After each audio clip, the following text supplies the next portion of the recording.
मध्य प्रदेश के छिंदवाड़ा जिले के अमरवाड़ा विधानसभा उपचुनाव में कांग्रेस ने भी अपना प्रत्याशी तय कर दिया है। कांग्रेस ने विख्यात अचलकुंड धाम के छोटे महाराज धीरेन्द्र शाह को अपना प्रत्याशी बनाया है।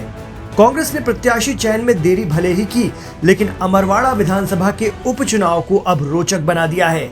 अमरवाड़ा विधानसभा में इस बार त्रिकोणीय मुकाबला होने के इम्कान है, क्योंकि एक तरफ जहां कांग्रेस से बीजेपी में आए कमलेश शाह सत्ता पक्ष के साथ आकर चुनाव लड़ रहे हैं, वहीं गोंडवाना गणतंत्र पार्टी के देवराबेन भलावी भी एक नया चेहरा बनकर उभरे हैं।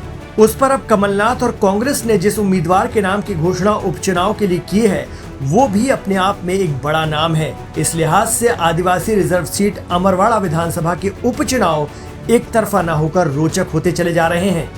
लोकसभा चुनाव में छिंदवाड़ा में अपना गढ़ बरकरार रखने में नाकाम रहने के बाद वरिष्ठ कांग्रेस नेता कमलनाथ ने इस संसदीय सीट के अंतर्गत आने वाले अमरवाड़ा विधानसभा सीट पर होने जा रहे उपचुनाव को लेकर एड़ी चोटी का जोर लगा दिया है।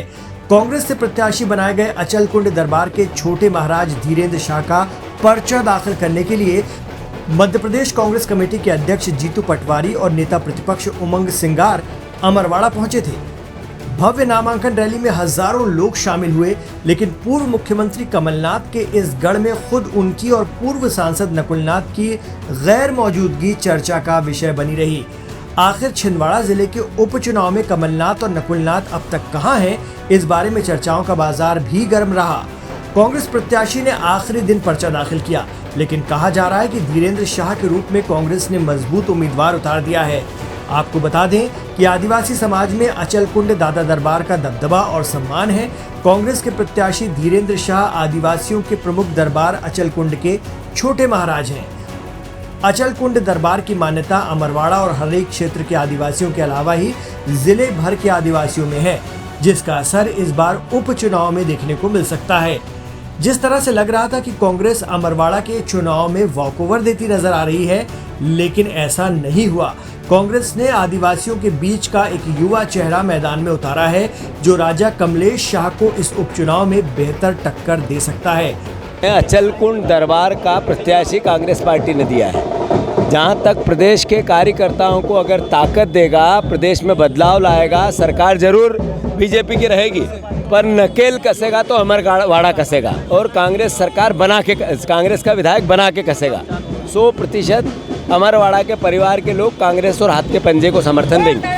वहीं बीजेपी उम्मीदवार राजा कमलेश शाह ने उसी अचलकुंड धाम में दर्शन कर अपने चुनाव अभियान की शुरुआत कर दी। उनके साथ एमपी की पीएचई मंत्री संपतिया उइके समेत तमाम बड़े भाजपा नेता मौजूद थे। आपको बता दें कि कमलनाथ के पुत्र नकुलनाथ इस बार छिंदवाड़ा लोकसभा चुनाव में भाजपा के विवेक बंटी साहू से हार गए हैं। इस साल फरवरी में कमलनाथ और नकुलनाथ के बीजेपी में जाने की अफवाहों के बीच छिंदवाड़ा सहित आसपास के कई कांग्रेस नेता बीजेपी में शामिल हो गए। नाथ खेमे को सबसे बड़ा झटका तब लगा जब 3 बार के अमरवाड़ा विधायक कमलेश शाह भी कांग्रेस छोड़कर बीजेपी में चले गए।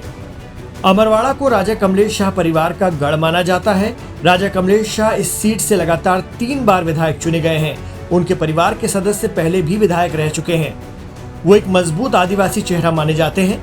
राजा कमलेश शाह ने विधानसभा से इस्तीफा दे दिया और बीजेपी का दामन थामा। वो अब अमरवाड़ा विधानसभा के उपचुनाव में बीजेपी के उम्मीदवार हैं। अगर राजा कमलेश शाह विधायक चुने जाते हैं तो उनका मंत्री बनना भी लगभग तय है। अब देखना दिलचस्प होगा कि इस आदिवासी बहुल सीट से कमलनाथ और नकुलनाथ किस हद तक अपने गढ़ को महफूज रख पाते हैं।